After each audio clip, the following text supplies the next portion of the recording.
जय श्री कृष्णा, राधे राधे।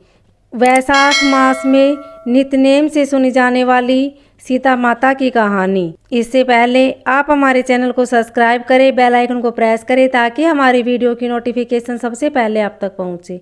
वीडियो को लाइक और शेयर जरूर करें। राम आए लक्ष्मण आए, देश के पुजारी आए, नित्यनेम का नेम लाए, आओ राम बैठो राम, तपी रसोई जीमो राम, माखन मिश्री खाओ राम, दूध बतासा पियो राम, सूत के पलका मोटो राम, साल दुसाला पोटो राम, साल दुसाला ओढ़ो राम, जब बोलूँ जब राम ही राम, राम सवारे सबके काम, खाली घर भंडार भरेंगे, सबका बेड़ा पार करेंगे, श्री राम जय जय राम। यह कहानी सीता माता कहती थी और श्री राम इसे सुना करते थे।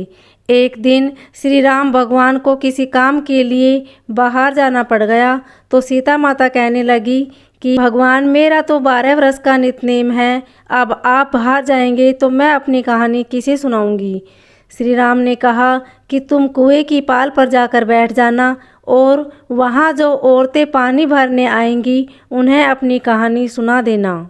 सीता माता कुएं की पाल पर जाकर बैठ जाती है। एक स्त्री आई, उसने रेशम जरी की साड़ी पहन रखी थी, सोने का घड़ा ले रखा था। सीता माता उसे देख कहती है कि बहन, मेरा 12 वर्ष का नित्यनेम सुन लो। पर वह स्त्री बोली कि मैं तुम्हारा नित्यनेम सुनूंगी तो मुझे घर जाने में देर हो जाएगी और मेरी सास मुझसे लड़ेगी।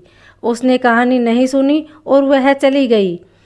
उसकी रेशम जरी की साड़ी फट गई, सोने का घड़ा मिट्टी के घड़े में बदल गया। सास ने देखा तो पूछा कि ये किसका दोष अपने सिर लेकर आ गई।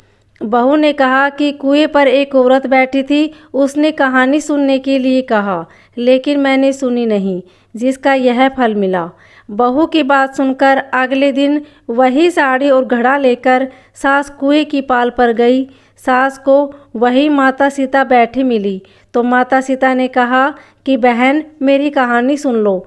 सास बोली कि एक बार छोड़, मैं तो 4 बार कहानी सुन लूंगी। राम आए लक्ष्मण आए, देश के पुजारी आए, नित्यनेम का नेम लाए, आओ राम बैठो राम, तपी रसोई जीमो राम, माखन मिश्री खाओ राम, दूध बतासा पियो राम, सूत के पलका मोटो राम, साल दुसाला पोटो राम, साल दुसाला ओढ़ो राम, जब बोलूँ जब राम ही राम, राम सवारे सबके काम, खाली घर भंडार भरेंगे, सबका बेड़ा पार करेंगे, श्री राम जय जय राम। सास बोली कि बहन, कहानी तो बहुत अच्छी लगी।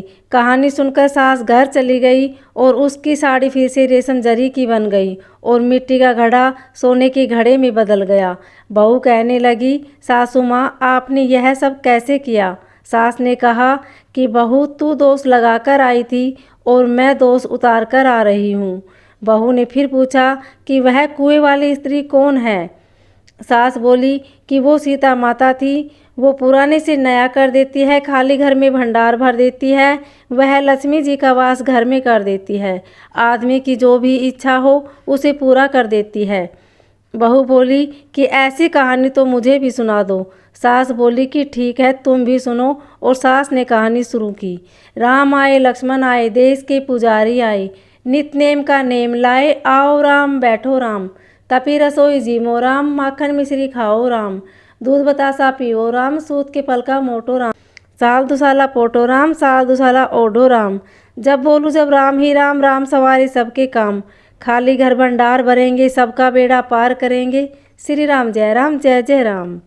कहानी सुनकर बहू बोली कि कहानी तो बहुत अच्छी है। सास ने कहा कि ठीक है, इस कहानी को रोज कहा करेंगे।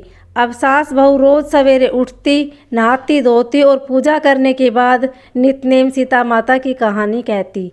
एक दिन उनके यहाँ एक पड़ोस की औरत आई और बोली कि बहन, जरा सी आँच देना। तो वह बोली कि आँच तो अभी हमने जलाई ही नहीं। पड़ोसन ने कहा कि फिर सुबह 4 बजे से उठकर तुम क्या कर रही हो।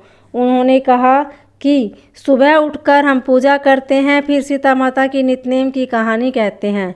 पड़ोसन ने उनकी बात सुनकर फिर कहा कि सीता माता की कहानी कहने से तुम्हें क्या मिला। वे बोली कि इनकी कहानी कहने से घर में भंडार भर जाते हैं, सारे काम सिद्ध हो जाते हैं, मन की इच्छा पूरी होती है। पड़ोसन कहती है कि बहन, ऐसी कहानी तो मुझे भी सुना दो। फिर वह बोली कि ठीक है, तुम भी यह कहानी सुन लो। राम आए लक्ष्मण आए, देश के पुजारी आए, नित्यनेम का नेम लाए, आओ राम बैठो राम, तपी रसोई जीमो राम, माखन मिश्री खाओ राम, दूध बतासा पीवो राम, सूत के पल का मोटो राम, साल दुसाला पोटो राम, साल दुसाला ओढ़ो राम, जब बोलूँ जब राम ही राम, राम सवारे सबके काम, खाली घर भंडार भरेंगे, सबका बेड़ा पार करेंगे, श्री राम जय जय राम। सारी कहानी सुनने के बाद पड़ोसन कहने लगी, बहन कहानी तो मुझे बहुत अच्छी लगी। अब वह पड़ोसन भी नित्यनेम सीता माता की कहानी कहने लगी। कहानी कहने से सीता माता ने पड़ोसन के भी भंडार भर दिए। हे सीता माता, जैसे आपने उनके भंडार भरे वैसे ही आप हमारे भी भरना, कहानी सुनने वालों के भी और कहानी कहने वालों के भी। जय सीता माता।